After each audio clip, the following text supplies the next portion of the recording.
Hey, what's up you guys? This is Rob from The Gay Guy Plays, and today on The Quick Draw, we check out that body after a good pounding when we take a look at the Heliocor. So if you haven't been paying much attention to what's going on in the melee sphere, there are many weapon categories that are constantly getting the shaft when it comes to new weapons, or even worse, just aren't getting any action whatsoever. However, for one reason or another, hammers just seem to be getting more and more interesting. Well, the category itself isn't the most abundant. When they do receive something, that something tends to be unique and also effective.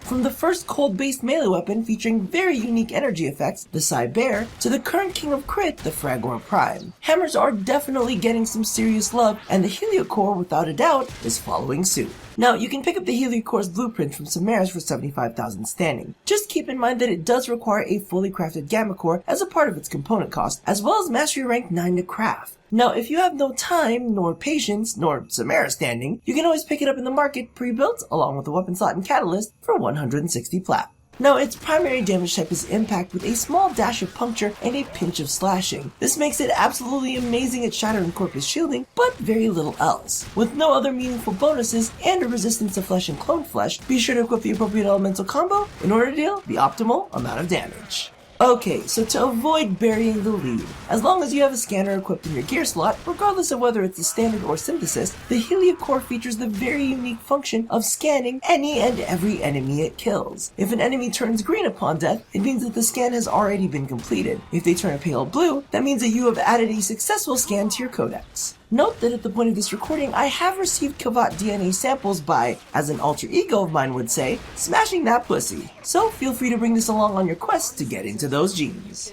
Now, gimmick aside, the Heliocor is actually a pretty damn good hammer, featuring the highest base damage in the category, alongside a 25% crit chance and a 2x crit multiplier, only pacing slightly behind the Fragor Prime by 10% crit and 0.5 on the multiplier. Now, the cool thing about this is, that coupled with a max true steal alongside the body count and blood rush combo, at a 2x combo counter, you got a 72% chance to red crit. And at a 2.5 times combo counter, all you'll be seeing is red. Now, of course, it can't all be wins, as the Heliocor does have a 0.833 attack speed, putting it on par with the Fragor Prime, but a tad behind the Jack Tag. However, to make up for it, it does have a 2.5% status chance, which I personally find fantastic. Because I won't be getting any annoying comments trying to argue that a status build is feasible for this thing, so I will definitely take that as a win.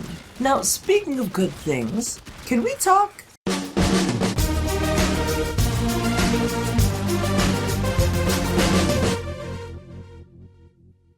Okay, so let's just completely move past the fact that this so blatantly looks like a set of dick and balls. Let's just ignore the fact that you're literally gripping this thing by its hot shaft, as well as the fact that when it's not equipped, it's a grower and not a shower. We're above that. That's like season 1 of The Gay Factor back when I was still vocally doing the intro to it. See, these days we're going for something a bit subtler, which I think is appropriate for the Heliocor. It looks very clean and compact with soft rounded lines, not something that you'd expect from the typical rough and tumble hammer. It's an unexpected balance, tacking on the highest base damage onto a weapon that looks like a futuristic Swiffer duster. But then again, juxtaposition is fun. Like a man who makes the kind of money to eat 5-course French meals every day, but knows that some of the best stuff comes from a food truck. Or the kind of guy that not only likes to play video games till all hours of the morning, but still makes it a point to drag your ass to the gym with him the very next day. Or the kind of guy who will go out of his way to take care of you when you're sick, but will fuck you silly alongside some minor choking when he's feeling like being a little sick.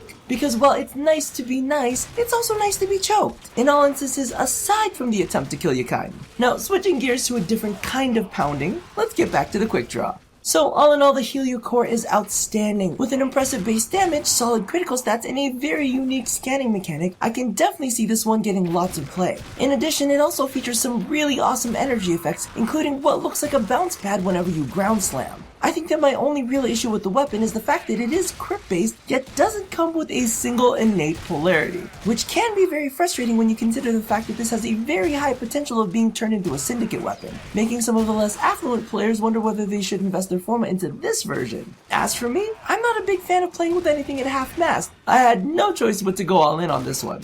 So thank you all for watching another episode of The Quick Draw. If you haven't already caught it, be sure to check out my previous episodes on the Okina and the Singus. Now don't forget to do all the things that I ask you to do at the end of every one of these. And as always, stay tuned to watch me grip more pulsating shafts here at A Gay Guy Plays. I mean, come on, this doesn't even leave anything to the imagination. It might as well have white stuff shooting out of the handle, it's so blatant. Kinda like someone at D is trying to send me a sign. It's like their very own gay bat signal.